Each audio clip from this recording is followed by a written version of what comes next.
bienvenidos al servicio online de Iglesia Bautista Hispana Guilford. Es un privilegio tenerlos este día para glorificar y exaltar a ese Dios poderoso.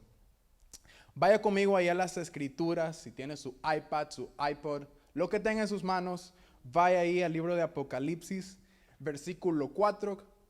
capítulo 4, versículo 10 al 11.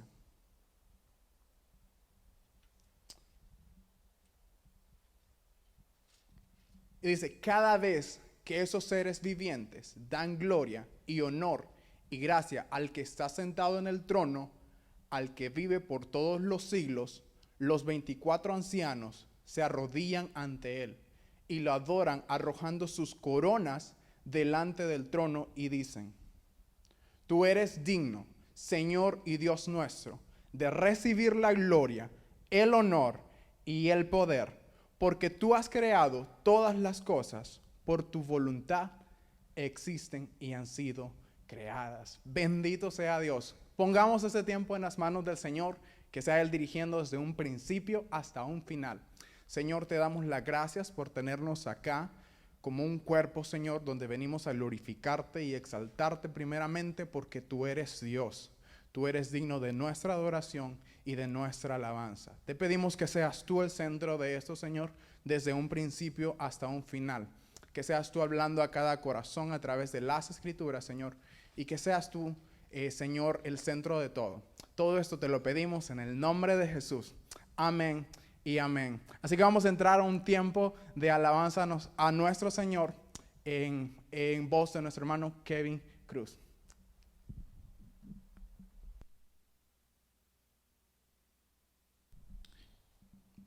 Que Dios les bendiga a todos, hermanos.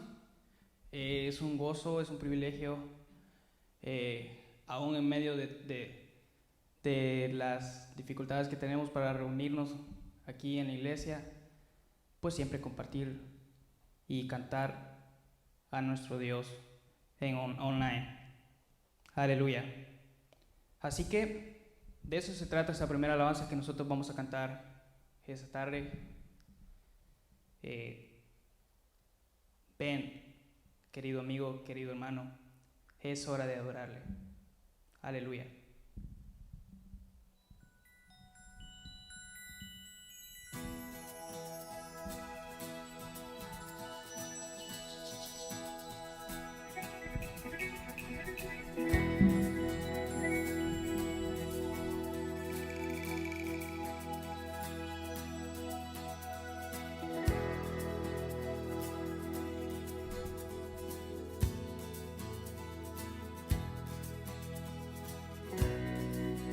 Ven, Señor.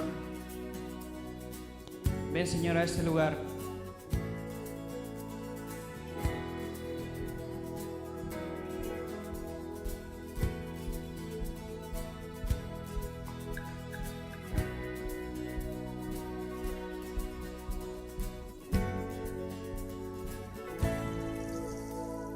Ven, es hora de adorar.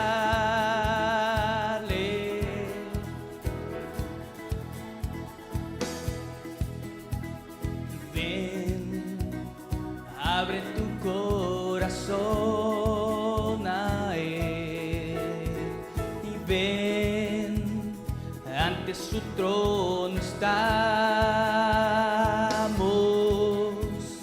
Ven, ante la majestad de Dios.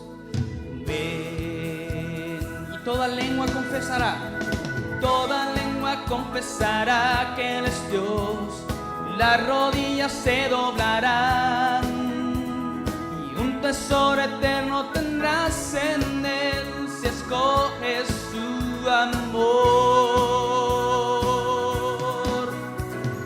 Toda lengua confesará que Él es Dios, las rodillas se doblarán, un tesoro eterno tendrás en Él si escoges su amor.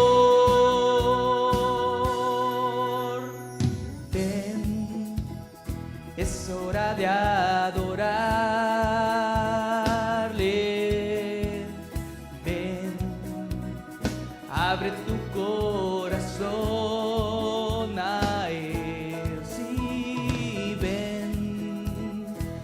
ante su trono estamos. Ven ante la majestad de Dios. Ven. Y toda lengua confesará que Él es Dios. Las rodillas se doblarán. Un tesoro eterno tendrás en Él si escoges su amor. Toda lengua confesará que Él es Dios. Las rodillas se doblarán. Un tesoro eterno tendrás en Él si escoges su amor. Ven. Así es. Filipenses capítulo 2, versículo 7 dice: por el contrario, se rebajó voluntariamente, tomando la naturaleza de siervo y haciéndose semejante a los seres humanos. Y al manifestarse como hombre, se humilló a sí mismo y se hizo obediente hasta la muerte, y muerte de cruz. Por eso Dios lo exaltó hasta lo sumo y le otorgó el nombre que está sobre todo nombre, para que ante el nombre de Jesús se doble toda rodilla, en el cielo y en la tierra y debajo de la tierra, y toda lengua confiese que Jesucristo es el Señor, para la gloria de Dios Padre. Qué maravilloso eres, Señor, y por eso te alabamos esta tarde.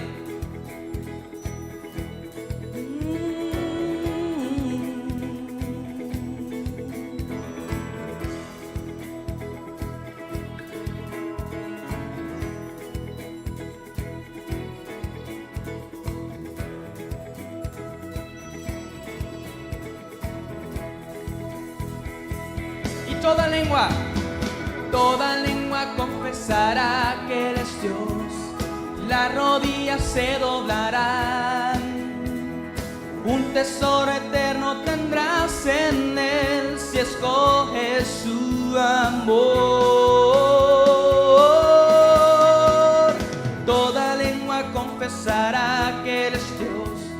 Las rodillas se doblarán. Confesará que Él es Dios, las rodillas se doblarán. Toda lengua confesará que Él es Dios, las rodillas se doblarán. Y un tesoro eterno tendrás en Él si escoges su amor. Él es Rey. Él es Rey, si confiésalo. Él es Rey con todo tu corazón, dilo. Él es Rey, sí, Señor. Él es Rey de todo el universo. Él es Rey, todos se postran. Él es Rey. Él es Rey. Aleluya. Él es Rey, sí, Señor. Él es Rey, Él es Rey, Él es Rey, Él es Rey,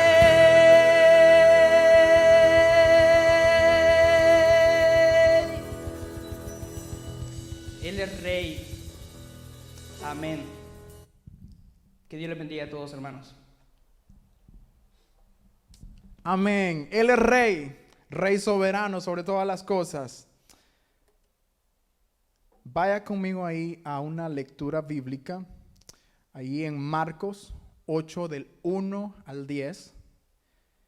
El tema de esa lectura es: Jesús alimenta a mucha gente.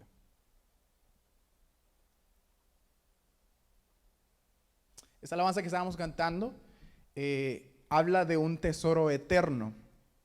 Y es donde me quiero enfocar en esta lectura. Dice, un día en que de nuevo se habían juntado mucha gente y no tenían nada que comer, Jesús llamó a sus discípulos y les dijo, siento compasión de esa gente, porque ya hace 3 días que están aquí conmigo y no tienen nada que comer. Y si les mando sin comer a sus casas, pueden desmayarse por el camino, porque algunos han venido de lejos. Sus discípulos le contestaron, pero ¿cómo les puedes dar de comer en un lugar como este, donde no vive nadie? Jesús les preguntó, ¿cuántos panes tienen ustedes? 7, contestaron ellos. Entonces mandó que la gente se sentara en el suelo. Tomó en sus manos 7 panes y habiendo dado gracias a Dios, los partió y se los iba dando a sus discípulos para que ellos repartieran entre la gente. Y así lo hicieron.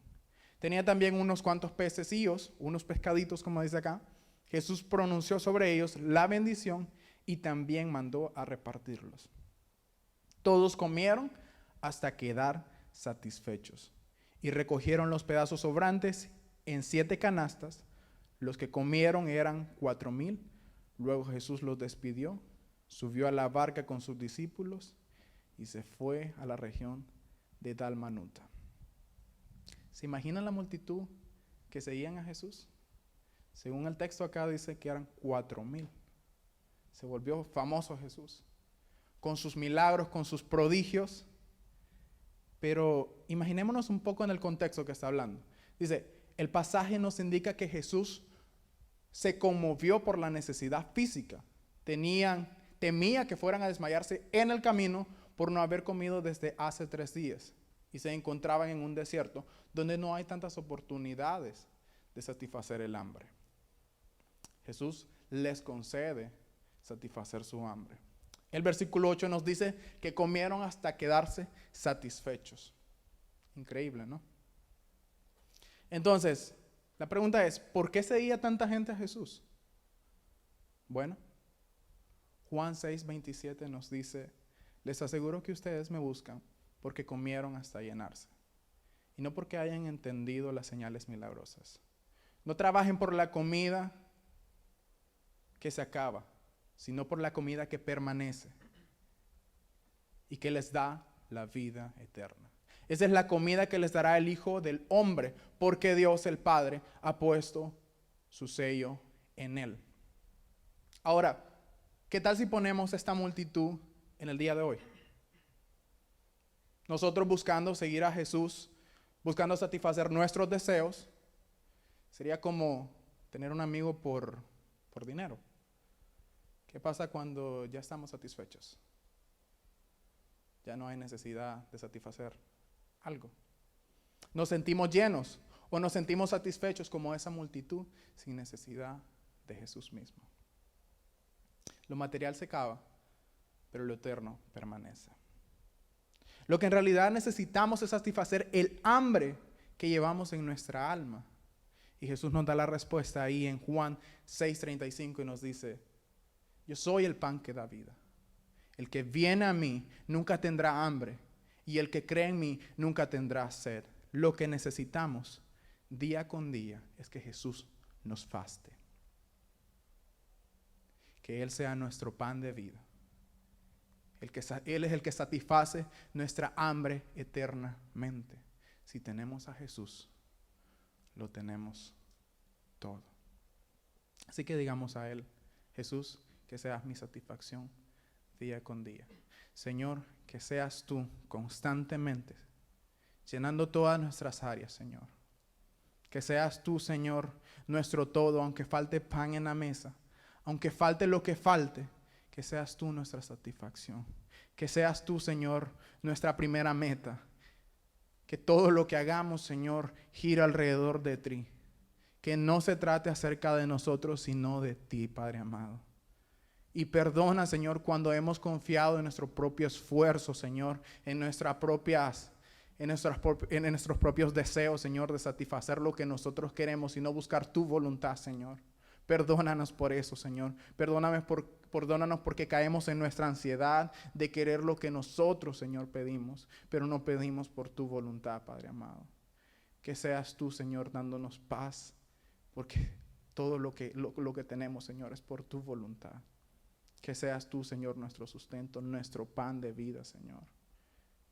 Y gracias, Señor, porque ese pan de vida nos sacia el alma eternamente. Te pedimos que seas tú, Señor, guiando nuestros corazones día con día. Que tú seas todo lo que necesitemos. Todo te lo pedimos. En el santo nombre de Jesús. Amén y amén. Este día nos acompaña un predicador y amigo, hermano en la fe, el pastor Jefferson. Él está plantando una congregación en la ciudad vecina de Ashburn. Y pues este día nos estará conduciendo en la meditación de las Escrituras. Pastor Jefferson, el tiempo es suyo. Amén. Muchas gracias, hermano. Quiso decir, el tiempo es de Dios, pero el Señor nos ha dado unos minutos para compartir esta palabra tan bella. No se imaginan el honor que siento en esta tarde de poder llevar la palabra de mi Señor, de mi Salvador, en esta iglesia. Y usted se preguntará por qué. Uno, porque ustedes tienen una iglesia muy bella.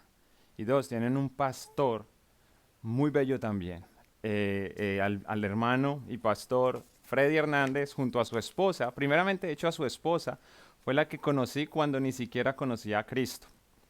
Y esto es conmovedor porque para ese entonces no era más que un muchacho adicto a las drogas, con todo tipo de adicciones, en una depresión severa, sin Cristo y sin esperanza. Pero pasados unos años tengo la oportunidad de conocer a Cristo y a uno de los primeros que le comparto ese testimonio es a mi hermana Marta, y ella me anima y de ahí comienza a ejercer unas ciertas enseñanzas muy matutinas, enseñándome la verdad.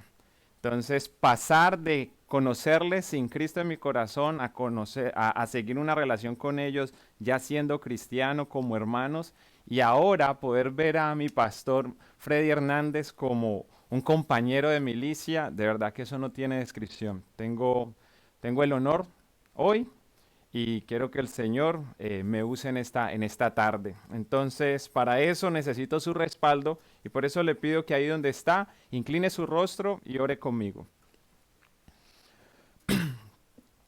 Padre, Señor, te doy muchas gracias por esta oportunidad, por este privilegio que me das, Dios mío. Te ruego, Señor, que esta palabra que se va a predicar penetre en los corazones. Expande la mente para que lo que se diga se entienda y se aprenda, Señor. Prepara nuestros corazones y dispón nuestra voluntad, Señor, para que atesoremos esta palabra ahí y la pongamos en práctica. Gracias, Dios mío. En el nombre de Jesús. Amén. Bueno, no cabe duda que la multiplicación de los panes es uno de los relatos más conocidos en lo que confiere a los milagros que hizo Jesús. Y como ustedes recordarán, esto no sucedió una sola vez, sino 2 veces. En otras palabras, el Nuevo Testamento relata 2 alimentaciones masivas.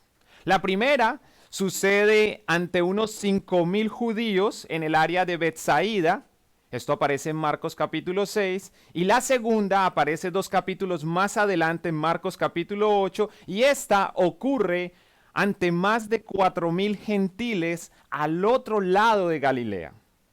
¿Cómo sé que fue al otro lado de Galilea? Bueno, lo sé porque Marcos capítulo 8, el texto que acabo de leer mi hermano, en el versículo 10, concluye diciendo lo siguiente. Concluye diciendo que luego de haber alimentado a la multitud, Jesús entró en la barca con sus discípulos y vino a la región de Dalmanuta. El hecho que ellos hayan cruzado en una barca, y que no hayan llegado ahí a pie, señala que ellos estaban en Decápolis, el otro lado del mar, lo cual no era un mar en realidad, sino un lago de agua dulce, al cual muchos reconocen como mar debido a su gran tamaño. De hecho, investigando sus dimensiones, aprendí que para cruzar al otro lado de Galilea hay que remar 8 millas. De hecho, son más de 8 millas. Eso es más o menos la distancia que hay entre Wegmans de Leesburg y el cine de Regal que queda en Sterling. Aquellos que son del área pues tendrán una idea cuántos son estas 8 millas y cuál es la distancia. En otras palabras, se requería tiempo y fuerzas para llegar a Decápolis, una región compuesta de 10 ciudades en las que solo residían gentiles. Y si usted se está preguntando qué es eso de gentiles, bueno, los gentiles son personas que no pertenecían a la familia de Abraham, o dicho de otra forma, personas como nosotros que no eran judíos. Y hasta aquí, cuando yo he hablado de distancia, usted probablemente se esté diciendo, bueno, pero eso no es mucho. No es mucho para usted que tiene un Corolla, que tiene un Civic, que tiene una camionetica para moverse de un lado a otro. No, ellos no andaban en camioneta, no tenían un carro y ni siquiera podían cruzar a caballo. Tenía que ser en una barca y tenía que ser remando.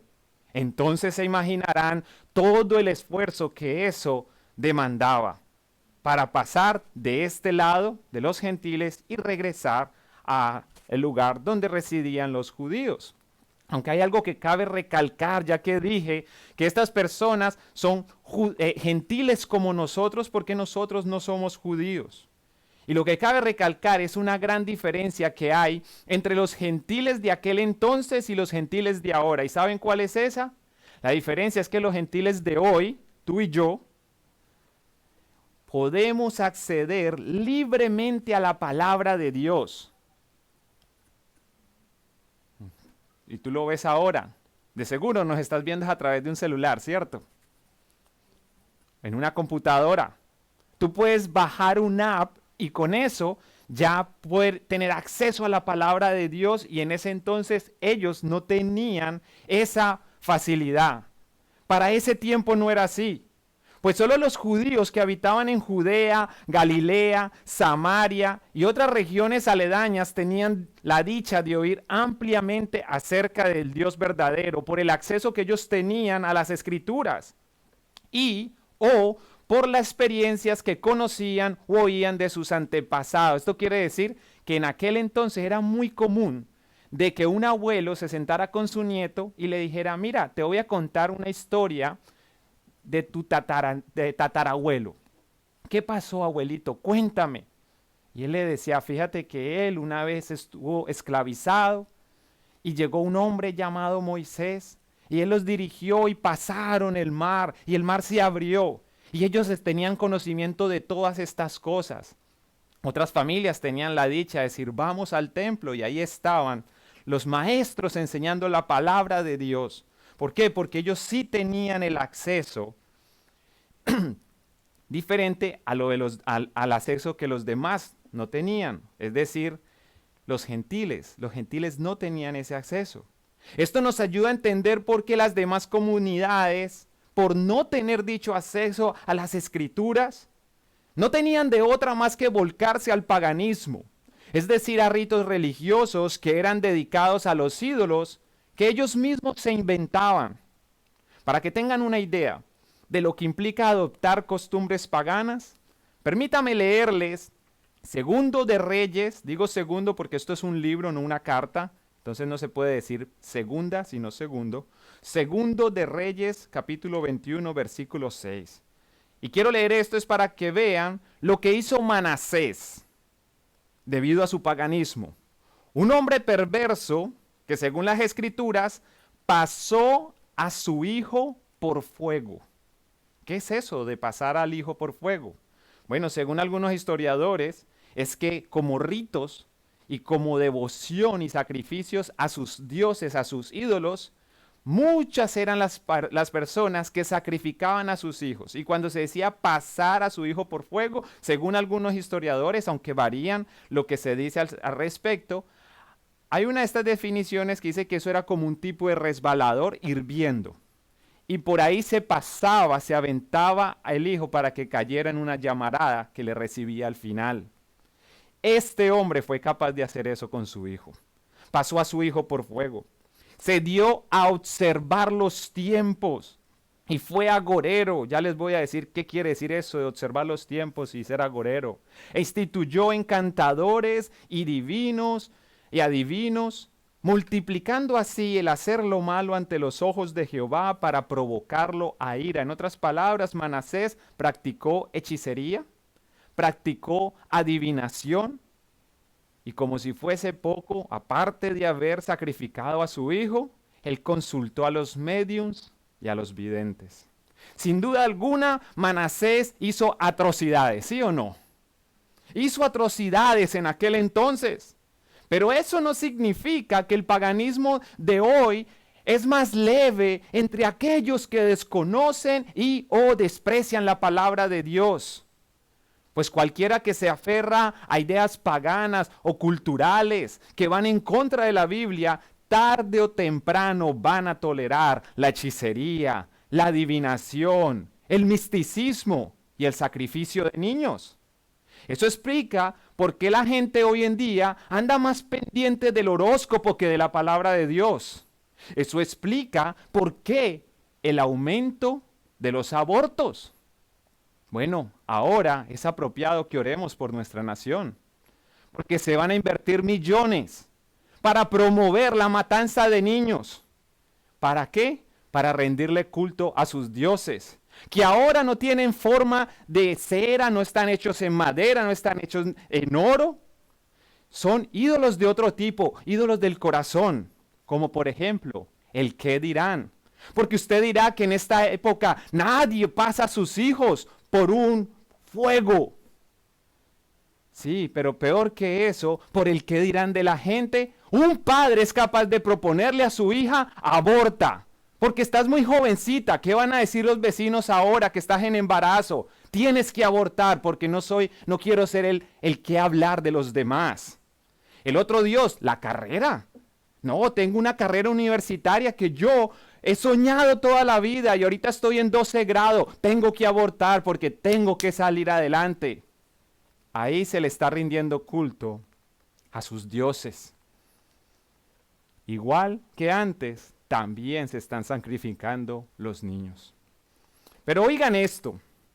Dicha ola de maldad, y esto es maravilloso, no impide que Jesucristo siga interesado en darse a conocer al mundo, tal como lo hizo cuando emprendió viaje hacia los gentiles para darse a conocer y extender su misericordia a ellos. Y les invito a que busquen Marcos capítulo 5, versículo 1 al 20. Ahí verán que el amor de Dios por los gentiles es tan intenso que Él visitó esa región más de una vez para que ellos lo conocieran. No porque Jesús sea un egocéntrico que anhela la popularidad, sino más bien por misericordia. No sé si usted alguna vez se ha hecho una pregunta y usted dice, bueno, ¿cuál era el afán de Jesucristo? Darse a conocer. ¿Cuál es el afán de Dios de que la gente lo adore y lo alabe?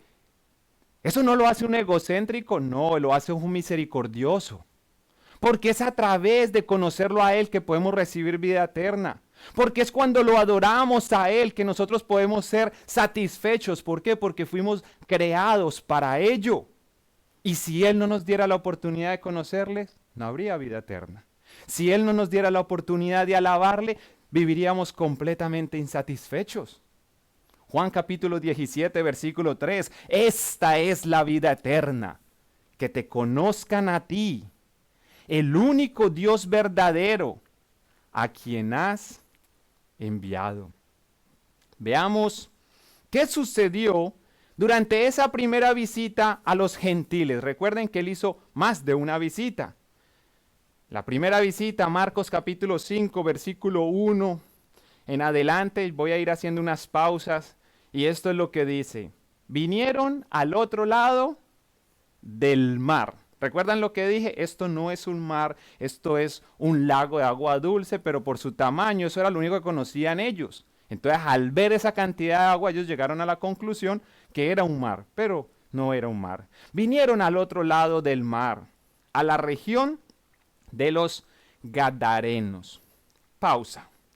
Los Gadarenos que Marcos menciona al inicio de este relato Eran personas originarias de una ciudad llamada Gádara.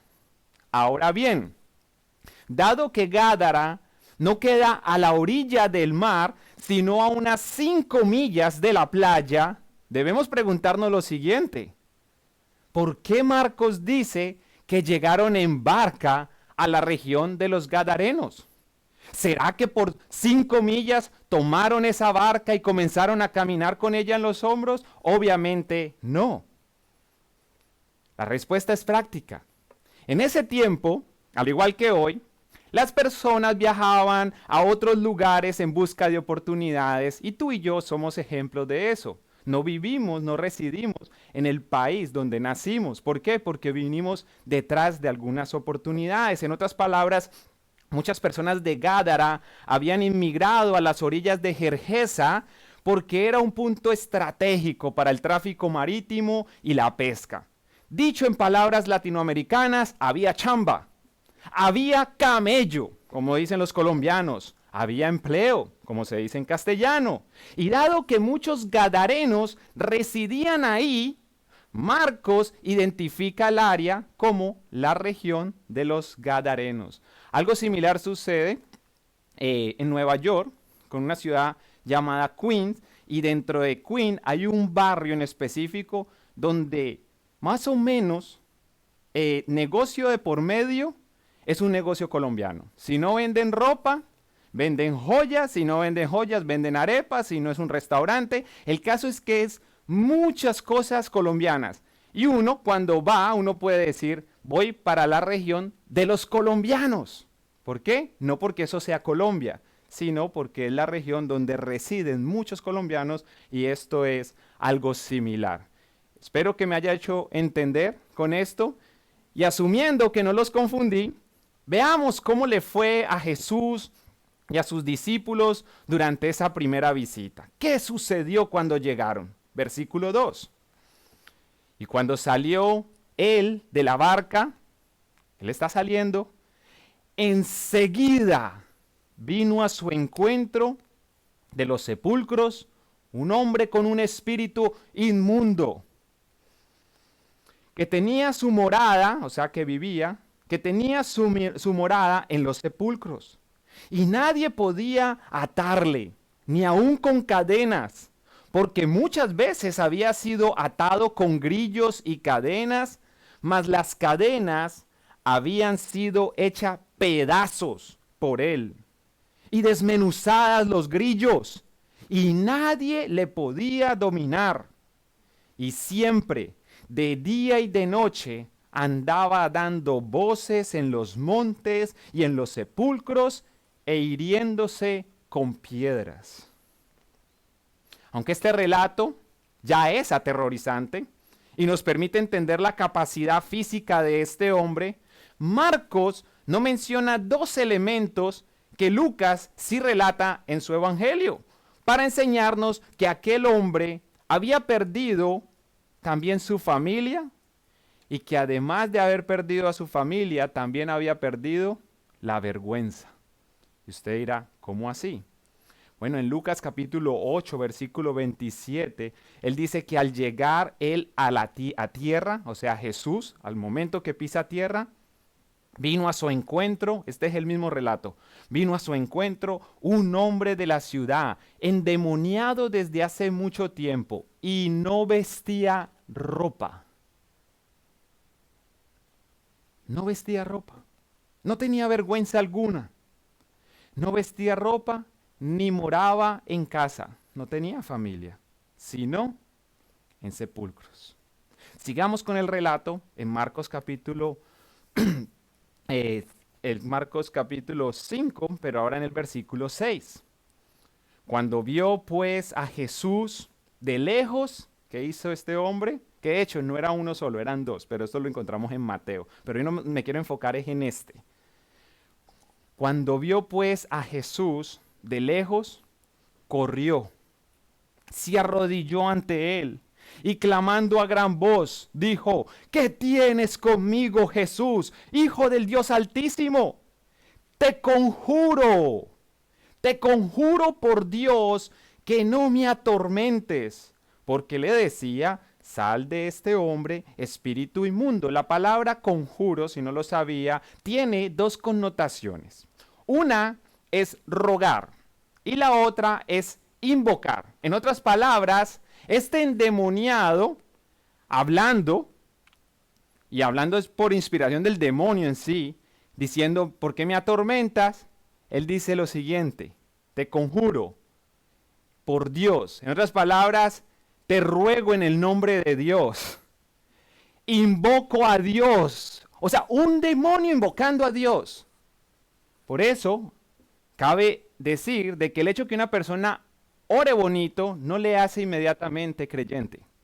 Porque hasta los demonios pueden mencionar a Dios en sus palabras. Oh, qué linda oración. Ese es un cristiano. Mire cómo hace esta oración en el nombre de Dios. No, hay gente que pide cosas en el nombre de Dios y no tiene nada que ver con la voluntad de Dios. Tenga mucho cuidado. Versículo 9. Y le preguntó, ¿cómo te llamas? Porque aquí no estamos hablando de un solo demonio, ya vamos a ver. ¿Cómo te llamas? Y respondió diciendo, Legión, me llamo. ¿Y por qué se llamaba Legión? Porque somos muchos. Para aquellos que desconocen qué era una legión en esa época, esto es un término que solía describir a una unidad militar de 6,000 soldados y 300 jinetes. Y ahí lo magnífico del caso, que ni siquiera una pandilla de demonios puede hacerle frente a nuestro Señor Jesucristo. Tanto así que en el versículo que sigue, la legión, al menos 6,300 o al menos los muchos, porque ellos mismos dicen somos muchos, no quiere decir que eran 6,300 exactos, pero está haciendo referencia a esa que somos una gran cantidad de demonios, una pandilla de demonios. Y estos, en vez de igualarse a Jesús, lo que hacen es humillarse cuando le ven. Se humillan ante él y de rodillas este hombre le rogaba mucho, no el hombre sino los demonios, le rogaba mucho que no los enviase fuera de aquella región. Versículo 11. Estaba allí, cerca del monte, un gran hato de cerdos paciendo. Y le rogaron todos los demonios, rogando, diciendo, envíanos a los cerdos para que entremos en ellos. Y luego Jesús les dio permiso. Y saliendo aquellos espíritus inmundos, entraron en los cerdos, los cuales eran como 2,000. Y el hato se precipitó en el mar por un despeñadero. Y en el mar se ahogaron. Y los que apacentaban los cerdos huyeron y dieron aviso en la ciudad y en los campos y salieron a ver qué era aquello que había sucedido. Y no piensen que ellos salieron emocionados pensando en aquel que había sido liberado. No. Vean lo que dice. Vienen a Jesús y ven al que había sido atormentado del demonio y que había tenido la legión. ¿Y cómo lo vieron? Sentado, vestido y en juicio cabal. Y tuvieron miedo. Y les contaron lo que habían visto, cómo le había acontecido al que había tenido el demonio. Hasta ahí. Ese era el testimonio que se debía dar. Eso era lo grandioso que había sucedido. Pero no, estos hombres quisieron hablar también de los cerdos. Y a mí esto me preocupa. Porque muchas veces nosotros somos como estos hombres. Andamos más pendientes de los cerdos. Andamos más pendientes de cuántos likes nos están dando en las páginas, en las redes sociales. Estamos tan pendientes en cosas que no tienen valor. Y eso es lo que hablamos en vez de estar hablando esta bendita palabra. Oye, tú joven, jovencita, señor, señora. Por favor, ya no pierdan más el tiempo hablando de cerdos como novelas. Como lo que sucedió en Caso Cerrado. Háblale la palabra de Dios a otros para que conozcan a Jesús. Porque de lo contrario, ¿cómo van a conocer la verdad? ¿Cómo van a ser libres? Recuerden lo que dije hace un rato, que conociéndole a Él, esta es la vida eterna, que le conozcamos a Él. ¿Y qué sucede cuando le conocemos? Bueno, Jesús dice que si le conocemos seremos verdaderamente libres. Entonces no vale la pena seguir aferrados a los cerdos, que no solamente podrían ser cosas que nosotros hablamos, también cosas que hacemos, aferrados a los cerdos. Dejemos esos cerdos atrás y más bien comencemos a hablar de las maravillas de Jesús. Y no seamos como estos, que en vez de enfocarse en la grandeza de Jesús, la grandeza de Cristo, lo que hizo fue estorbarles. A tal punto que el versículo 17 dice, comenzaron a rogarle que se fuera de sus contornos, lo cual les fue otorgado. Les fue otorgado. Pues ante dicha petición, Jesús emprendió viaje, no sin antes comisionar al endemoniado. Versículo 18. Al entrar en la barca, el que había estado endemoniado también le rogaba, pero a diferencia de los otros que le rogaban, vete de nuestros entornos, este le rogaba otra cosa. Le rogaba que le dejase estar con él. Y uno se imaginaría que Jesús, el que ha dicho que él no echa fuera a nadie que venga a él, le va a decir, dale, vente con nosotros. Pero no. Jesús, en vez de decirle, móntate en la barca, versículo 19 dice, mas Jesús no se lo permitió. Esto no quiere decir que él lo rechazó. Ya vamos a ver más adelante por qué. Dice, no se lo permitió, sino que le dijo, vete a tu casa, a los tuyos, y cuéntales cuán grandes cosas el Señor ha hecho contigo y cómo ha tenido misericordia de ti. Al observar la respuesta de la gente podemos darnos cuenta de que Jesús y los discípulos no fueron bien recibidos, de modo que ni siquiera pudieron visitar una de las 10 ciudades que conformaban a Decápolis. Probablemente no habían terminado de desembarcar y ya había una multitud a la orilla de la playa rogándole a Jesús que se fuera y los dejara en paz. Ante dicha realidad, yo no me imagino lo frustrante que debe haber sido ser expulsados de repente después de haber remado tanto en medio de una gran tormenta que se había desatado camino a Decápolis, porque esto es lo que aparece en Marcos capítulo 4, versículo 35 al 41. Ahí se nos relata que cuando ellos van camino para Decápolis, ¿qué sucede? Se desata una tormenta. ¿Y dónde estaba Jesús? Ahí, dormido. Ese era el recuerdo que tenían ellos. Ese era el recuerdo que tenían los discípulos de aquel primer viaje. Un viaje que parecía ser una pérdida de tiempo por el poco fruto que hubo. En los ojos y en el análisis de un estratega misionero de hoy en día hubiera dicho que esto fue un fracaso. Pero con todo y eso, Jesús le dice a sus discípulos 3 capítulos más adelante, en Marco 8, discípulos, vamos de nuevo a esa región. ¿Saben para qué?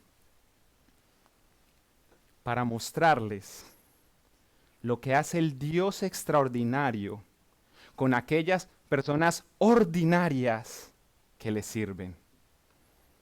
Por eso, cuando ya estoy a punto de concluir, apenas les voy a decir cuál era el título de este mensaje.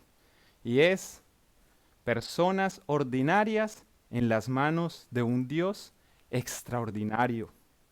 Lo que Jesús quería mostrarle a sus discípulos es el fruto de esa primera remada, para que se maravillaran de lo que Dios hizo a través de aquel hombre que no pudo acompañarlos, porque él mismo se lo había impedido con un propósito en mente. ¿Y cuál era ese? Para que contara a los demás cuán grandes cosas el Señor había hecho con él. Tarea que cumplió con esmero. Pues el versículo 20 dice que aquel hombre se fue y comenzó a publicar en Decápolis cuán grandes cosas había hecho Jesús con él. Y todos se maravillaban. El asombro de la gente fue tanto que después de haber echado a Jesús en el pasado de su región, de haberle rogado que se fuera de sus entornos, ahora esta misma gente anhelaba que aquel Jesús que ellos habían echado un día regresara. Tanto que una vez estaban tan asombrados de lo que veían en este hombre, que una vez Jesús regresa, había más de 4,000 personas esperando por él. Y esto es sin contar mujeres y niños. Y aquí cabe hacer una comparación, un contraste de lo que diferencia la alimentación de los 5,000 y de los 4,000. En la alimentación de los 5,000 era ante unos judíos, y esto lo más que duró fue una tarde, eso fue un atardecer. Y todos salieron comiendo. De hecho, es acerca de ese grupo que Jesús dice, estos por el pan es que me siguen. Pero este segundo grupo, que obviamente como todo, debía tener ahí entre ellos sus interesados que iban solamente detrás del milagro, estos anhelaban tanto oír a esa persona que habían rechazado, que tenían comida para 3 días. Porque fue después de 3 días que Jesús volteó y miró. No es que él no se haya percatado que la gente no estaba comiendo, no, seguro la gente lleva su loncherita, porque ellos dijeron, yo no me quiero perder ni un segundo. Esta gente no es como la gente hoy en día, de que el sermón se está demorando 2, 3 minutos más y ya están. ¿Qué hubo pues, pastor? No, esta gente viene Jesús, ya está Jesús ahí, empaquen comida. Y empacaron tanto, que fue después de 3 días que Jesús dice, esta gente no tiene que comer, démosles de qué comer. Así de asombradas estaban estas personas de lo que habían oído de aquel que había estado endemoniado. En conclusión, nuestro Dios es un Dios extraordinario quien desea usar personas ordinarias como nosotros para extender su reino. No son las habilidades, ponme atención, no son las habilidades ni cuán agradable tú eres a los ojos de la gente. No es eso, es el poder de Dios. Por lo tanto, si eres de aquellos que aún no sirve a la obra de Dios, debes reconocer que no sirves porque no quieres. Así de sencillo. Pues las dificultades y los retos que surgen cuando servimos a Dios no es una excusa válida para que nosotros no sirvamos. Ahora bien, suponiendo que no todos están convencidos que Dios desea usarlos, considero necesario invitarles a que consideren la vida de este hombre gadareno, a quien se le había asignado una tarea muy compleja, la cual demandaba, oigan esto, demandaba que se reconciliara con aquellos que lo habían abandonado, su propia familia, demandaba que también se reconciliara con aquellos, o sea, que se agraciara con aquellos que lo habían encadenado, probablemente fueron sus mejores amigos, y como si fuese poco, que se agraciara también con aquellos que lo más posible es que se hayan burlado de él cuando lo veían por las calles desnudos. Es con esta gente a la que él tenía que ir y contarle cuán grandes cosas había hecho el Señor con él. Pero aún así, con la demanda, él fue capaz de quedarse entre los gentiles para publicar en Decápolis cuán grandes cosas había hecho Jesús con él. Por tanto, no sigas diciendo que no eres la persona apropiada para servir a Dios. Pues al fin de cuentas, eso ya lo sabemos. Tú no eres apropiado, yo no soy apropiado. Pero además de eso, también sabemos que tu incapacidad y tu vergonzoso pasado no omite el hecho que Dios desea expandir su reino por medio de personas comunes y corrientes como tú y como yo, a quienes Él mismo va a equipar para que hagamos cosas extraordinarias que jamás te imaginaste. Cosas que traerán gloria y alabanza a su nombre. Pues nuestra incapacidad e inhabilidad y también nuestra torpeza van a demostrar que no fuimos nosotros, sino Él.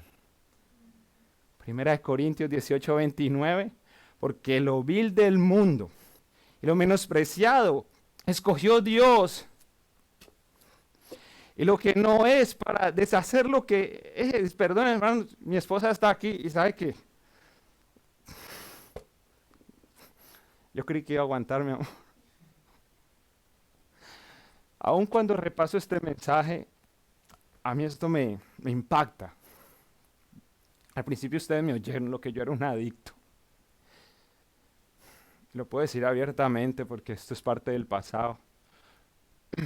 Pero entre mis adicciones era un hombre lujurioso. El más indigno para predicar esta palabra lo tienen al frente. Pero con todo y eso el Señor le plació llamarme al ministerio. Con todo y eso el Señor me llama a que predique su palabra. No tenía facilidad de palabra para hablar en público. Nunca fui capaz de hacer una exposición en el colegio. Pero cuando lo hago, hay algo que queda claro, que no soy yo, es Él. ¿Por qué? Porque lo vil del mundo y lo menospreciado escogió Dios, y lo que no es, para deshacer lo que es, a fin de que nadie se jacte en su presencia. Con eso en mente, permítame concluir con 3 aplicaciones que nos llevan a una advertencia. La primera aplicación es: Dios desea usarnos a fin de extender su reino y darse a conocer entre muchos para que éstos reciban vida eterna. En segundo lugar, la segunda aplicación, es hora de que asumas o que asumamos, es hora de asumir con alegría el privilegio del servicio que Dios nos ha concedido. ¿Y de qué manera podemos asumir eso con alegría? Bueno, siendo comprometidos, siendo diligentes y siendo puntuales. En tercer lugar, sabiendo que Dios desea extender su reino y darse a conocer entre muchos, y sabiendo que Él nos ha concedido un privilegio que es servirle. En tercer lugar, reconozcamos que Dios no llama a gente capacitada como muchos suponen. Él capacita a la gente que llama. Permítame decir esto una vez más. Dios no llama a gente capacitada. Él capacita a la gente que llama.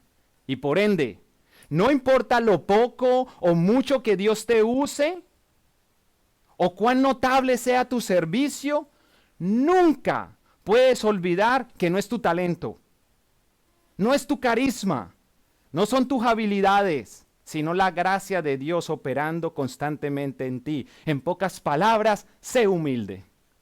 Sé humilde. Y eso nos lleva a una advertencia con la cual quiero terminar.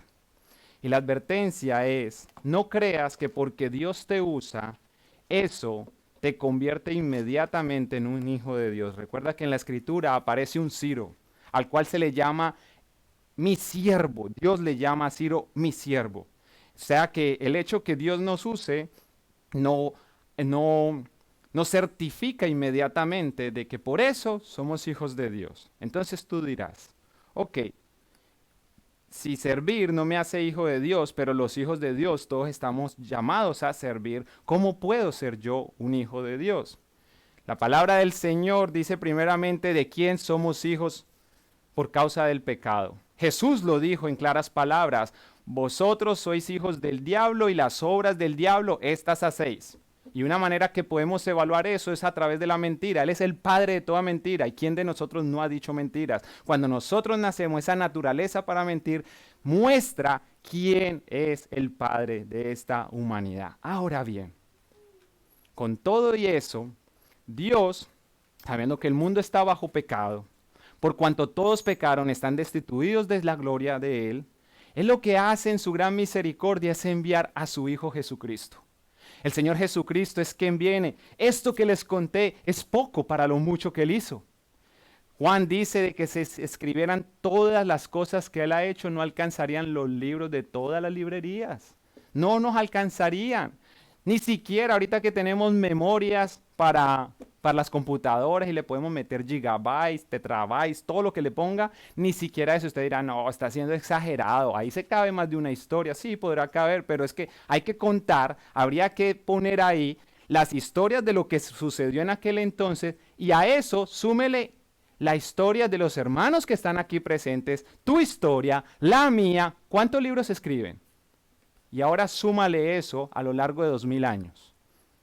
No cabrían. Entonces esto fue solo una de las tantas cosas que el Señor hizo.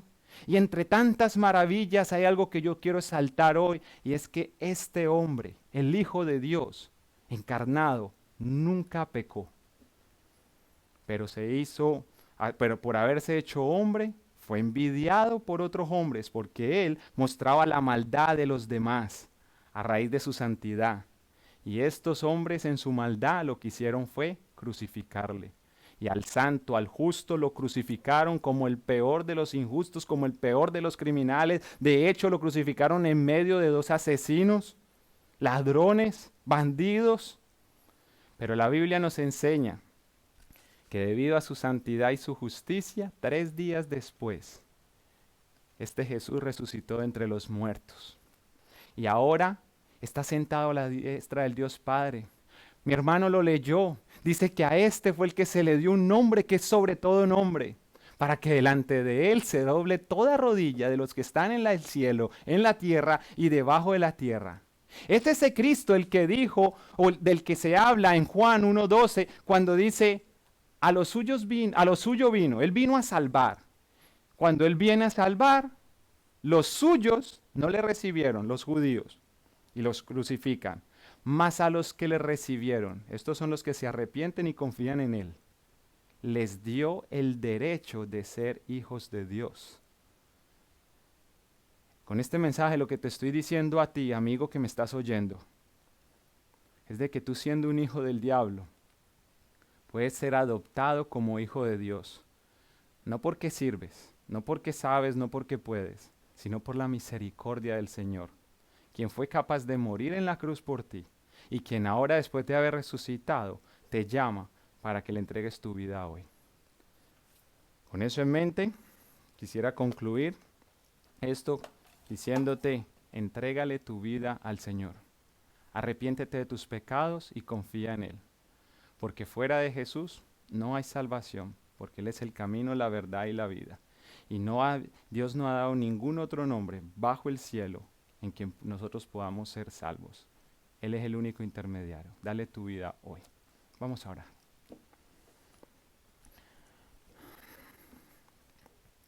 Padre Señor, gracias por haber enviado a Cristo, a tener misericordia, Señor, de hombres como este del que leímos hoy, y mediante los cuales tú te glorificas, Señor, para quedar demostrado que no son nuestras capacidades, sino tu gracia en nosotros.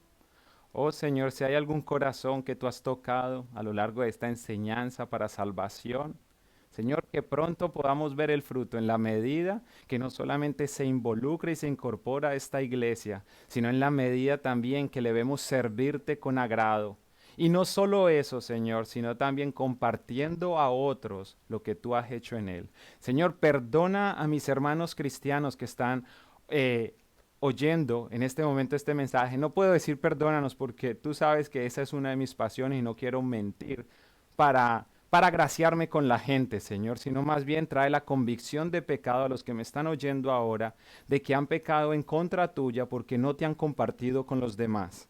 Señor, tú nos has llamado a contar las buenas nuevas, a dar testimonio de todo lo que tú has hecho con nosotros y de lo que tú hiciste en la cruz. Y aquí, Señor, en esta ciudad hay un montón de hermanos que no han querido asumir ese llamado, Señor, a veces por pereza, a veces por pena, la razón que sea, Señor, solamente te pido que tengas misericordia de ellos, que los perdones y crees en ellos un ardor, Señor, en su corazón, que los lleve desde hoy, Señor, con nieve y todo, de pronto hacerle una llamada a un amigo, a un familiar y decirle, mira, en todos estos años yo nunca te he contado por qué sigo a Jesús.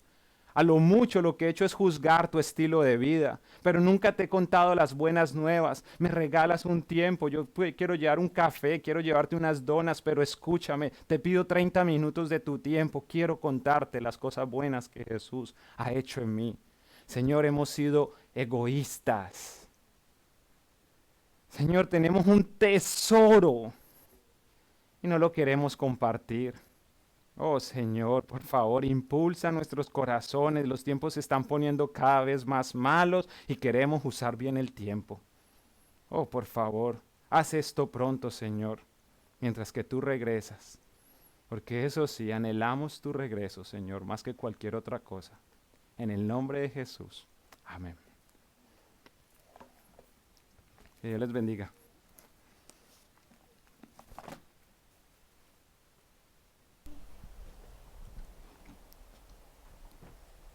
Aleluya. Y es que cuando estamos ante la presencia del Señor, cuando nosotros vivimos en la presencia del Señor, no queremos apartarnos en ningún momento de escuchar su palabra, de vivir su palabra, y nuestro corazón cae postrado ante Él. Aleluya.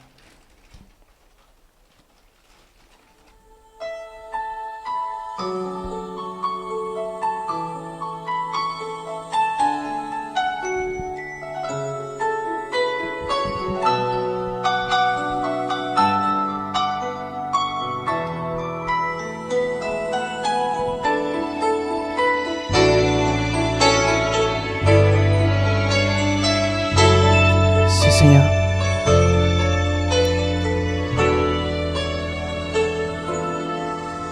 Al estar en la presencia de tu divinidad y al contemplar la hermosura de tu santidad, mi espíritu se alegra en tu majestad. Te adoro a ti, te adoro a ti. Cuando veo la grandeza de tu dulce amor y compruebo la pureza de tu corazón, mi espíritu se alegra en tu majestad. Te adoro a ti, te adoro a ti. Y al estar aquí delante de ti, te adoraré. Postrado ante ti, mi corazón te adora, Dios. Y siempre quiero estar para adorar y contemplar tu santidad. Te adoro a ti, Señor, te adoro a ti.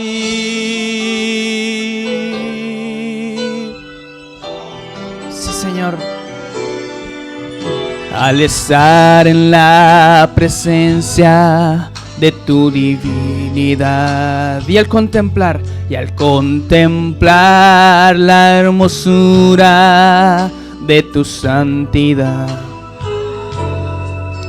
mi espíritu se alegra en tu majestad. Te adoro a ti, te adoro a ti. Cuando veo la grandeza de tu dulce amor y compruebo la pureza de tu corazón, mi espíritu se alegra en tu majestad. Te adoro a ti, te adoro a ti. Y al estar aquí delante de ti te adoraré. Postrado ante ti mi corazón te adora, Dios. Y siempre quiero estar para adorar y contemplar tu santidad. Te adoro a ti, Señor, te adoro a ti. Y al estar aquí delante de ti te adoraré. Postrado ante ti mi corazón te adora, Dios. Y siempre quiero estar para adorar y contemplar tu santidad. Te adoro a ti, Señor, te adoro a ti. Te adoro a ti, Señor, te adoro a ti. Te adoro a ti, Señor, te adoro a ti.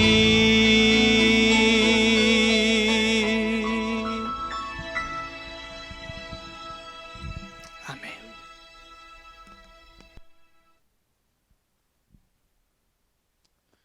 Amén. Adoramos al Señor. Que el Señor añada bendición a su palabra. Que sea Él quien siembre esa semilla en nuestros corazones. Y no solo que quede ahí, sino que dé fruto también. Que la compartamos con las personas que tengamos día con día, de platicar, de charlar. Que la compartamos, que no solo la guardemos en nuestros corazones. Algunos anuncios nada más, pues estar pendientes de la página de Facebook. Cualquier anuncio de la iglesia pues se va a hacer a través de la página de Facebook. Y pues culminar también con las palabras en Mateo 28:18 diciendo: y Jesús se acercó y les habló diciendo: toda potestad me es dada en el cielo y en la tierra. Por tanto, id y haced discípulos a todas las naciones, bautizándolos en el nombre del Padre, del Hijo y del Espíritu Santo, enseñándoles que guarden todas las cosas que os he mandado. Y aquí yo estoy con vosotros todos los días hasta el fin del mundo. Muchas gracias por sintonizarnos. Que el Señor les bendiga.